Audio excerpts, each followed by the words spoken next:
Let me ask you something.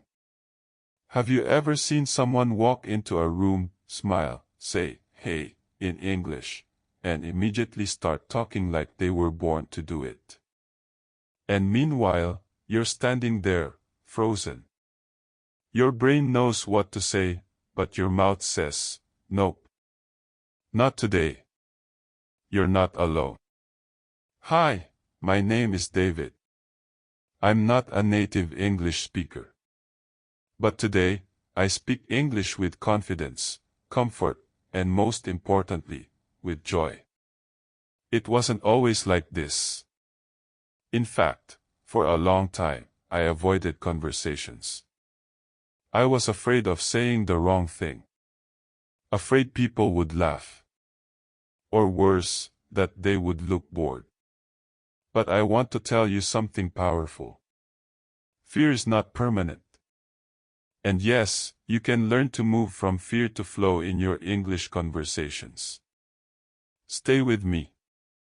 This is going to be the most honest and helpful hour you spend on your English journey. The fear of starting a conversation in English is very real.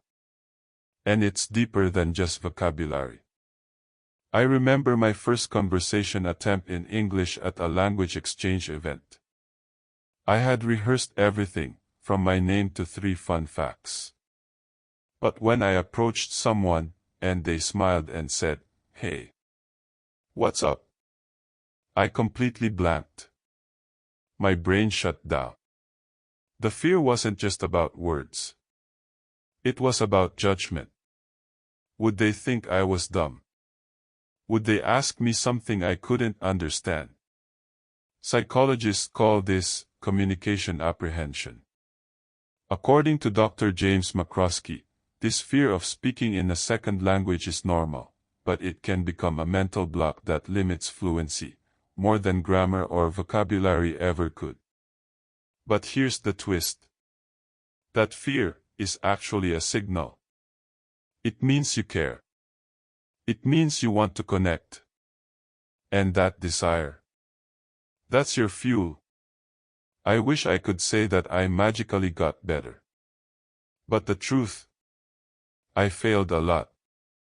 One day, I forced myself to join a free speaking club in my city. It was terrifying.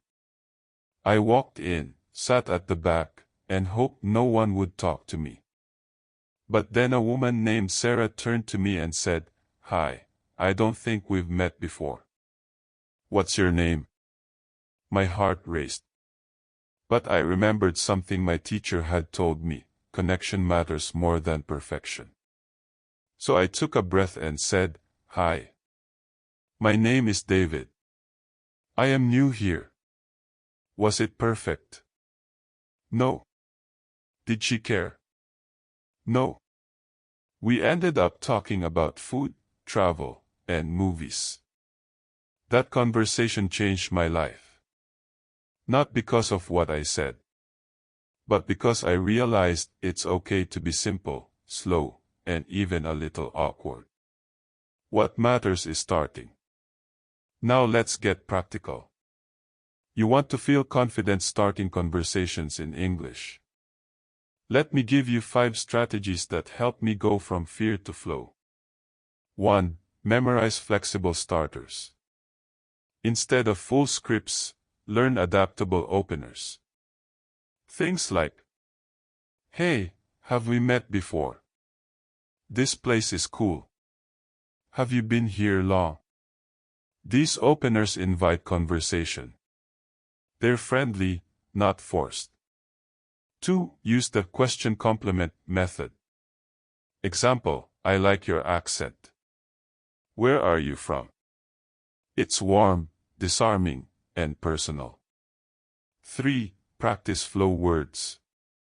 Words like "really," "that's interesting," "oh wow," help you react naturally.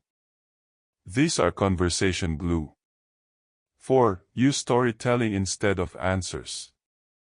When someone asks, "What do you do?" don't say, "I work in IT." Say, "I help people fix tech problems. I'm like a digital firefighter." Make it visual. Playful. 5. Learn to love silence. Don't panic if there's a pause. Native speakers pause too. A smile, a nod, a goes a long way. These techniques are small, but they changed everything for me. So now you know what to say. But how do you train yourself to actually use it? Let me show you what worked for me. The mirror habit. Every morning, I looked into the mirror and said one new English sentence. Sometimes I complimented myself, "Hey, you're doing better every day." Other times, I practiced icebreakers. Over time, my brain got used to hearing my voice in English. Voice notes. I recorded myself answering imaginary questions like, "What did you eat today?" or "What made you smile this week?" The 3-second rule. When I was in a real conversation, I gave myself only 3 seconds to respond. No overthinking. Just try. This trick stopped me from freezing up. Join real communities. I found a local English club, joined an online forum, and even started a small podcast to force myself into conversation. The first 10 episodes were awkward. The next 10 were better. Now, I look forward to speaking. Remember, confidence is a muscle. You train it, not wait for it. Can I tell you a secret?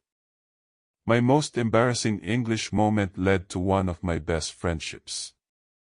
At a party, I meant to say, "I'm full, thank you." But I said, "I'm pregnant, thank you." People laughed. I was horrified. But then someone said, "That's the funniest thing I've heard all week. Come sit with us." We ended up talking for hours. That person is now one of my closest friends. The point? Mistakes make you human, relatable, and real. People don't connect to perfect grammar. They connect to laughter, emotion, energy. So stop aiming for perfect English. Aim for human English. Ever hear of flow state? Psychologist Mihai Csikszentmihalyi describes it as the mental state where you're fully immersed and focused. Like when athletes perform at their peak. Guess what? You can achieve this with English conversation too. When you stop judging yourself, stop worrying about mistakes, and just respond naturally, your brain stops overanalyzing. That's when fluency flows. Flow doesn't mean fast. It means fluid. Here's how to enter flow. Pick topics you care about. Practice with people you feel safe around. Respond with emotion, not perfection. Once you taste flow, you'll crave more English conversations. So what's the takeaway? You don't need to be the funniest, or the smartest, or the most fluent. You just need to be willing. Willing to start. Willing to fumble. Willing to laugh at yourself and try again. That's how you go from fear to flow. And I promise, every conversation you start, even if it's awkward or messy, takes you one step closer to real fluency. So next time you see someone, don't overthink. Smile. Say hi. And trust that your words matter. Because they do. I'm David. If this story helped you, please share it. Like, subscribe, and leave a comment. What's the one thing you're going to say out loud today? See you in the next one.